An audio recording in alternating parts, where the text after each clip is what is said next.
প্রথমেই তেল দিয়ে দেব ফুলকপিটাকে ভাজার জন্য। একটু বেশি করে তেল দিতে হবে ফুলকপিটা ভাজার জন্য।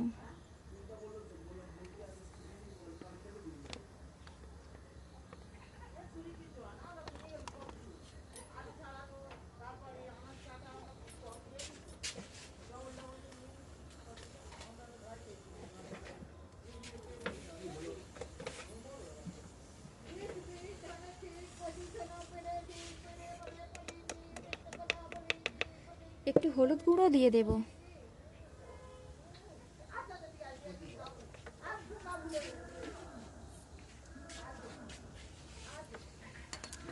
তেলটা ভালো গরম হয়ে গেলে ফুলকপিগুলো দিয়ে দেব।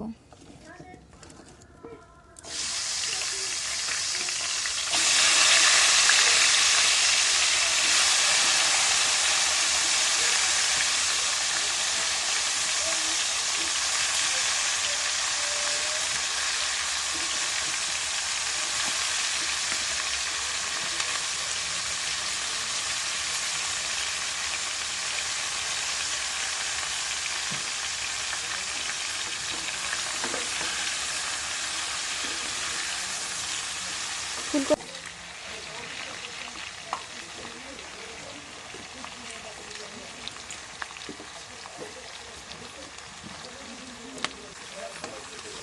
একটু ভালো করে ভেজে নেব আলু সিদ্ধ।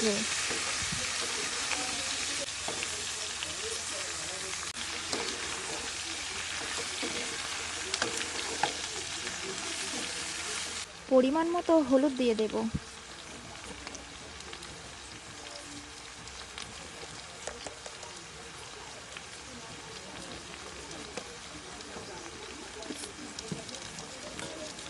একটু নাড়াচাড়া করে দেব। তারপর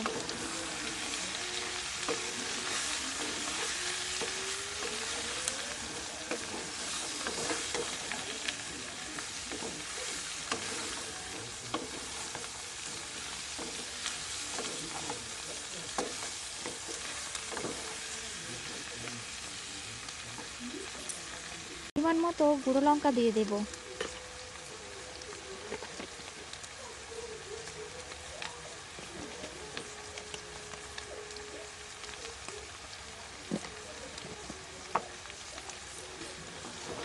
আবারও একটু ভালো করে নাড়াচাড়া করে নেব।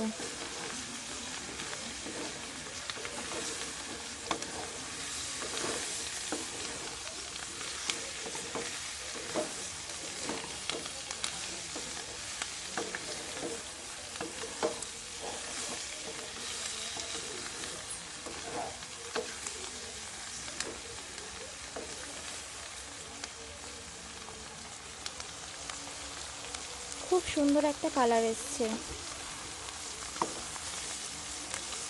ফুলকপির তরকারি কে কে খেতে ভালোবাসো অবশ্যই কিন্তু কমেন্ট করতে ভুলবে না। স্বাদ মতো লবণ দিয়ে দেব।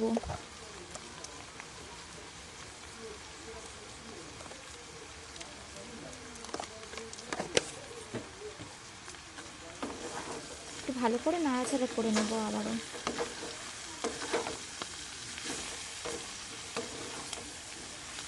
আমার এখানে সব মশলা দেওয়াই হয়ে গিয়েছে। একটু নাড়াচাড়া ভালো করে করে নিয়ে তারপর আমি জল দিয়ে দেব। তো এখানে ভালো করে কষা হয়ে গিয়েছে, আমি এবার এখানে জল দিয়ে দেব।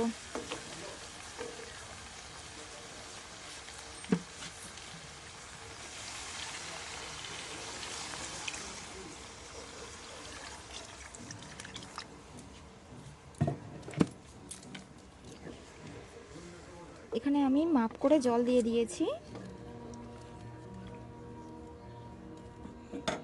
এবার একটা থালা নিয়ে ঢাকা দেব।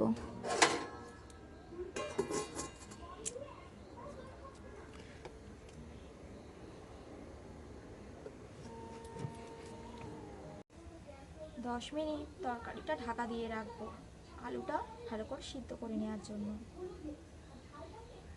10 মিনিট হয়ে গিয়েছে, এবার দেখবো আলুটা ভালো সিদ্ধ হয়েছে কিনা।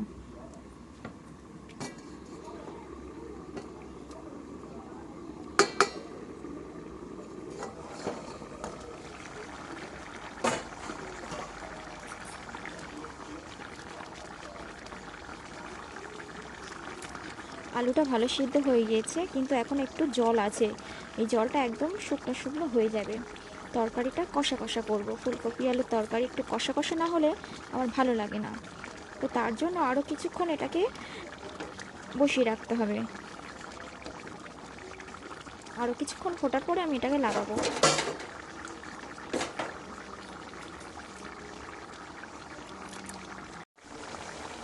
আমার তরকারিটা পুরো কমপ্লিট হয়ে গিয়েছে। এবার তরকারিটা লাগিয়ে নেব আর একটু চেখে দেখব যে তরকারিটা কেমন টেস্ট হয়েছে।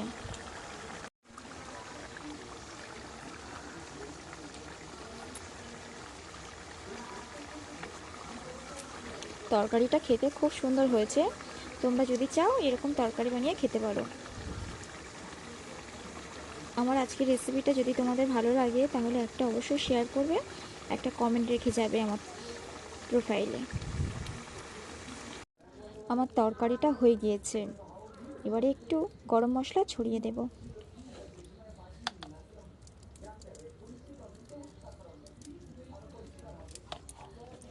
আমার এই রেসিপিটা যদি তোমাদের ভালো লেগে থাকে একটা শেয়ার করে দিও আর একটা কমেন্ট করে যেও।